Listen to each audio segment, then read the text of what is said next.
All right, folks, Yishai Fleischer here in beautiful Israel. And it's hard to understand what's going on here in the Middle East. It's just hard to understand. Straits of Hormuz, are they open? Are they closed? Is Trump making a deal? Is he bombing Iran and destroying their civilization? Is Israel winning in Lebanon and Gaza, or are we actually seeing a resurgence of the enemy?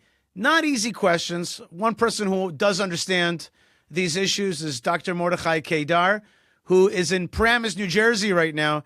Dr. Kedar is a Middle East expert and Islam expert, and indeed is right now abroad speaking, and we've caught him for a few minutes.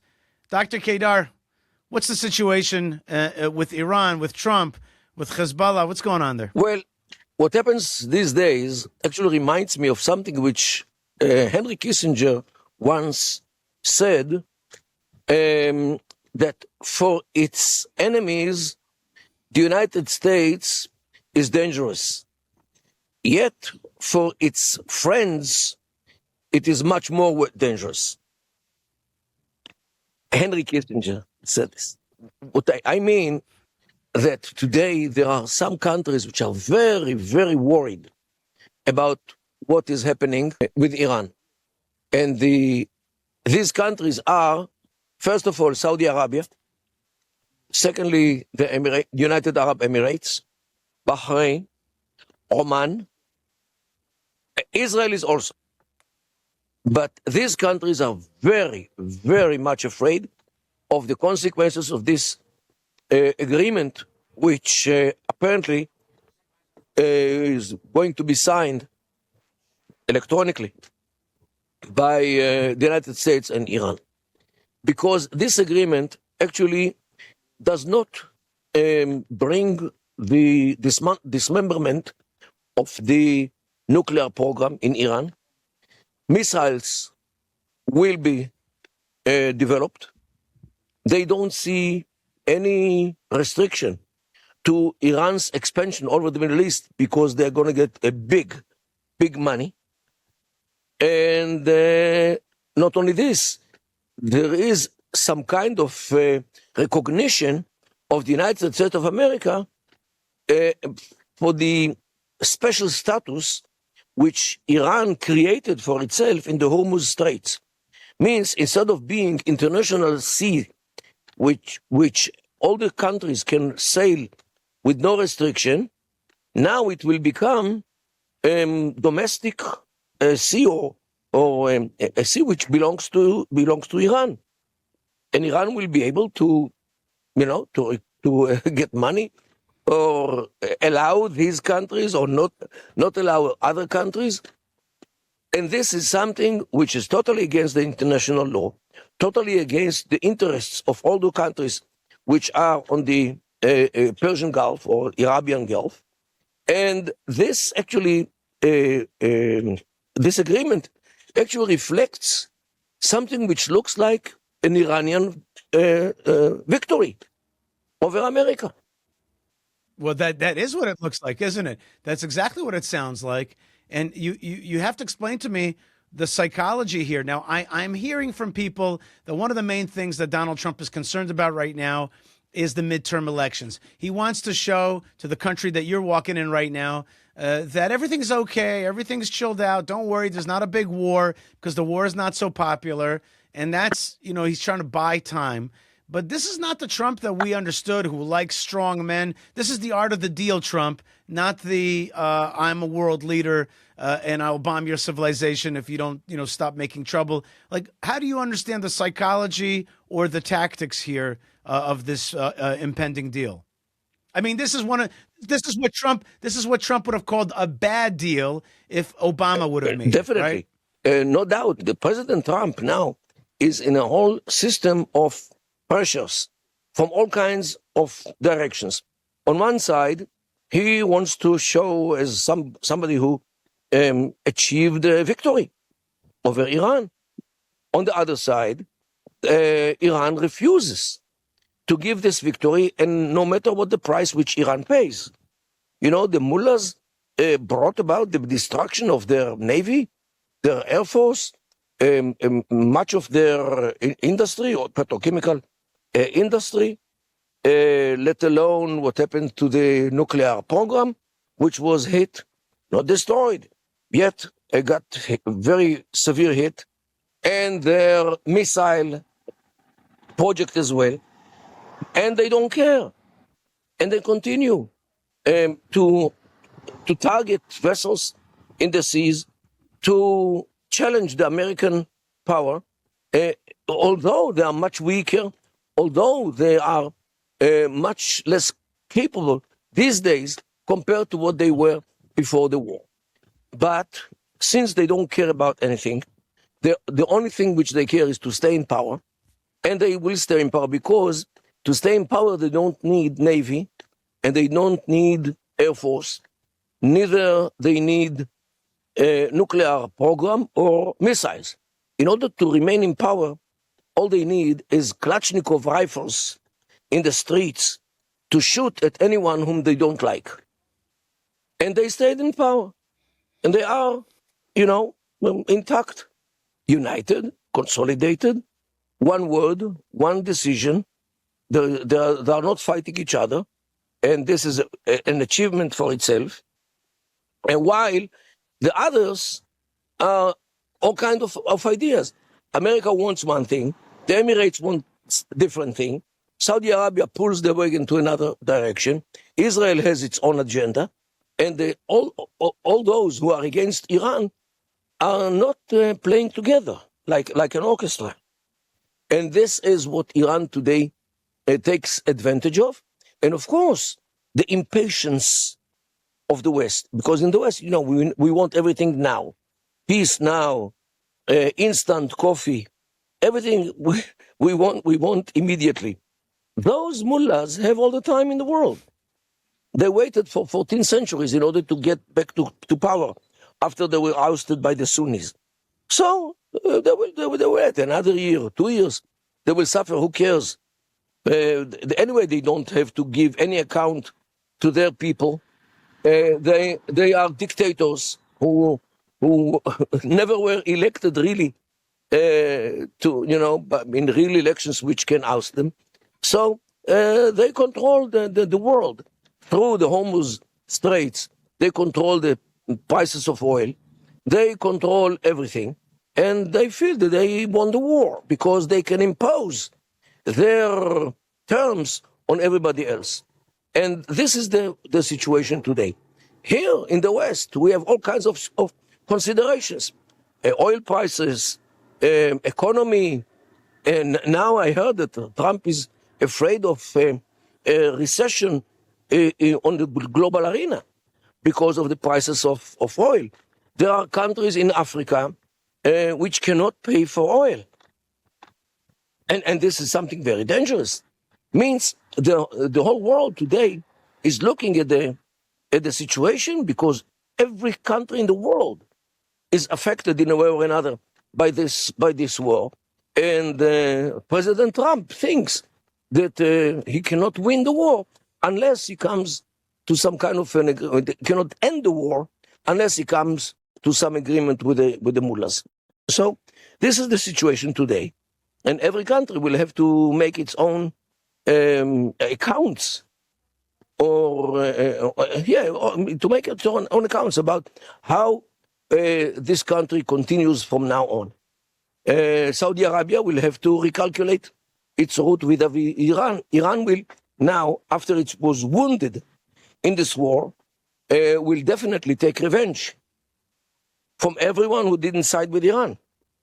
The Saudis are shaking and shivering, especially after what the Iranians did to them at 4 o'clock in the morning on September 14, 2019. I don't remember if you remember, they hit the drone Aramco attack on the oil facilities, two yeah. facilities. I remember that. One in a place Sure. named Abqaiq, and the other one in Horais, and they destroyed some 50% of the ability of the Saudis to export oil for half a year, until the Saudis managed to rebuild these two giant sites. Okay, so it can repeat itself, and the Saudi oil industry is exposed on the ground. The same thing with the Emirates, the same thing with Qatar, the same thing with everybody there in the Gulf.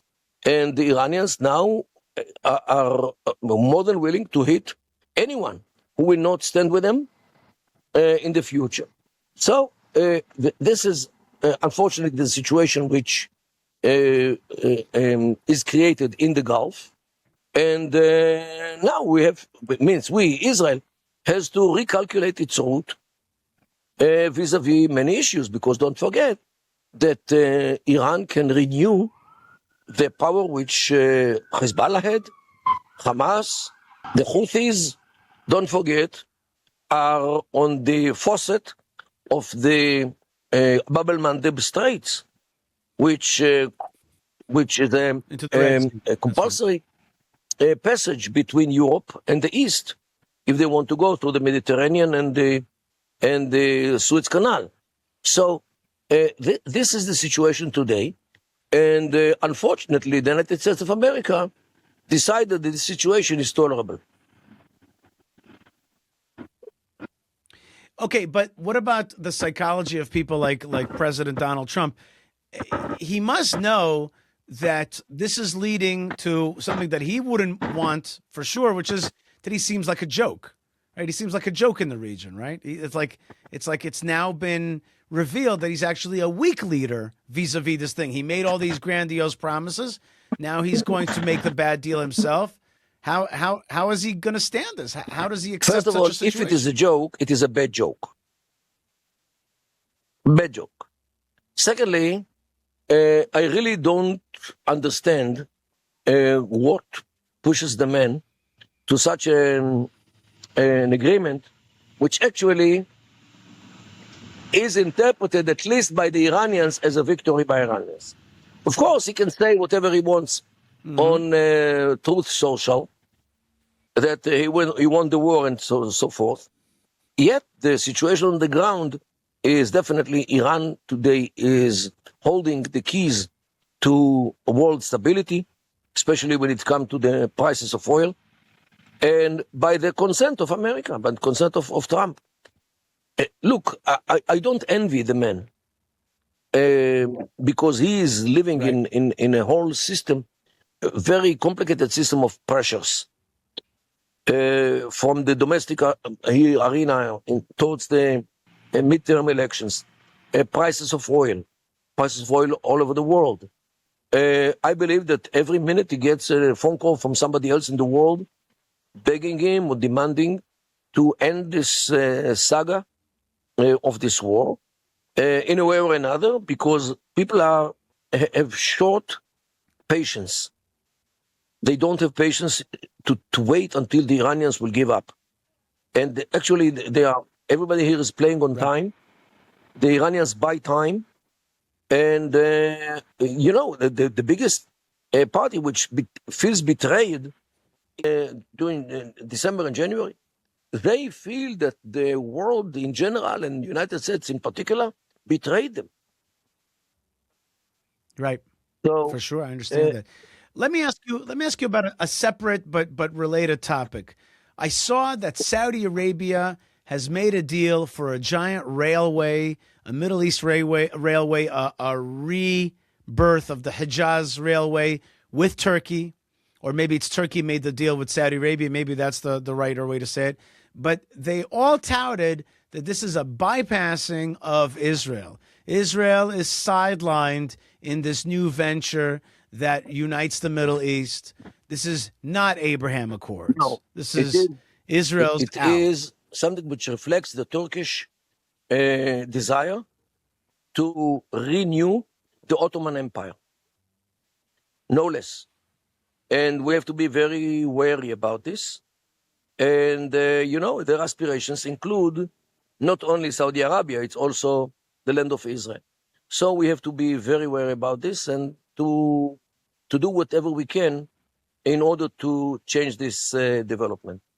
Ishai, I must finish now because in 2 minutes I'm starting another interview. I highly appreciate the pulpit which you give me, and let's hope for better days. Amen. And come back home soon, Thank Dr. you so much. Kedar, Middle East and Islam expert. Thank you so much for being. It was great seeing you at the parade as well, and hope to see you back home Thank you. soon. Thank you so much for being Bye, with us. Isha. All right, we continue here at Yishai Fleischer TV, and let's just watch a little bit about how the situation in Israel is covered. Check out Fox News. Even with all of the talk of a peace deal being imminent, another military clash between the U.S. and Iran. CENTCOM says U.S. forces shot down a wave of Iranian drones targeting vessels in the Strait of Hormuz. Max Gordon is in Dubai. He joins us live. Max. Even with this deal potentially close at hand, Iran and the United States continue to wrestle over control of the Strait of Hormuz. According to U.S. Central Command, last night Iran sent off several one-way attack drones trying to strike commercial vessels in the Strait of Hormuz. U.S. forces shot them all down, with CENTCOM stating that the international trade corridor remains open for transit. That is, except for ships trying to go to or from Iranian ports. American forces have redirected 139 ships and disabled 9 non-compliant vessels as part of an ongoing blockade that's been in place since April 13th. Meanwhile, differing messages from Tehran and Washington as each side tries to play up their end of a potential memorandum of understanding that would end the war and open up a longer negotiation period. Iranian state media released details that would benefit the regime, emphasizing U.S. commitments to lift sanctions, withdraw its forces, and release frozen Iranian funds.